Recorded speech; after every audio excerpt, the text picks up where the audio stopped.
Cheikh Abdul Qadir ay imaam fa yàlla moo matit imaam fi diinillahi sun imaam indal ilah mooy akbari. xamun fu ñuy tàmbalee ba wax li nekk ci nun ci xeeti yëg-yëg ba koy feeñal ci axwaali xamun fu ñuy tàmbalee ba wax li nekk ci nun ci xeeti yëg-yëg ba koy feeñal ci axwaali ka bàyyi léppam di xëy ak gonto ndax te ñu xam téere borom bii ba koy bind ak di maasaale ka fekk sun bopp yi wow ko nga xel yi na tax mu def ca biir alquran njëgam du ay maali ka boole noor ak nawet guddeeg bëccëg sedd ak tàngoor ba am kaang moom rekk jar faale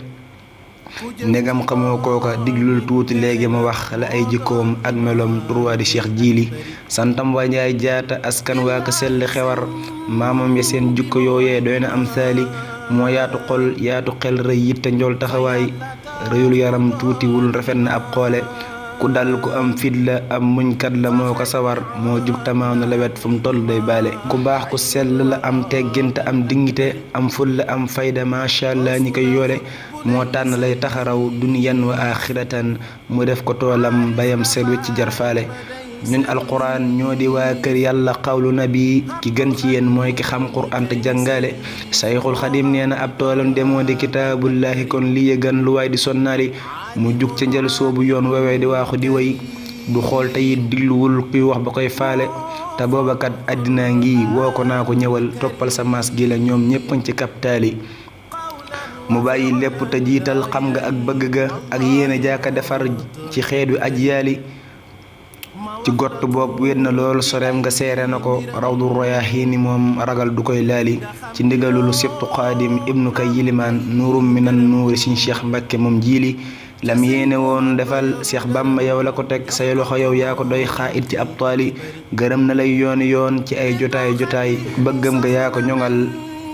ngir yàlla duy maali sa xel na dal ndaxte yow say mbokk jullahumu qaalu surirna bi axulaaqi sëriñ jiili say waajur ak say mag ak say rakk ñépp a ngi wax Cheikh Jili Njaay moo ko baax mooy xayru amsaali ci ñun nga sax saawiyam mualliman aadilan leen xam ci yow mooy lu baax ci wax wa afaali diirum ñu xam la ba tey ci jaamu yàlla bu wér ci lan la xam ak liggéeyal Bamba fil jiili xamul nu ñuy xala def ba fay la li ñu defal te lii lu jomb la buñ koy jéem ñu nuy suuli wenn xaraf buñ jëloon doj yépp def ko wurus du tax ñu am njëgg kon jaajëf sëriñ Jili kuy wax ci yow lu mu waxit du tax mu jeexal sa mbaax ay wax du tax mbott seex ab kopp nan daali xanaa di ñaan yàlla rek mu may la ay ngërëmam xéewal di ñëw bàyyi ko maghrib wa shimmaali nga wàcc dellu si fil iyaali ma ridwaan xéewal yu yaatu te ànd ak barke baytaale fa dum alayna wa taala allahu umraka ma ahbabika salihin ñu yeex ñi fay jaale fa dum alayna wa taala allahu umraka ma ahbabika salihin ñu yeex ñi fay jaale sa donga yi ñoo dajee tey jii di jokk si nag kóllëre goog alxuraan moo lal ko duy maali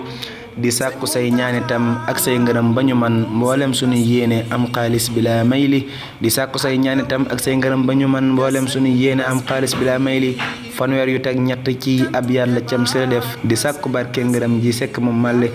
jullil ci sang ba xayrun naasi sayidina salla alayhi ma al ashaabi wal ali jullil ci sang ba xayrun naasi sayidina salla alayhi ma al ashaabi wal ali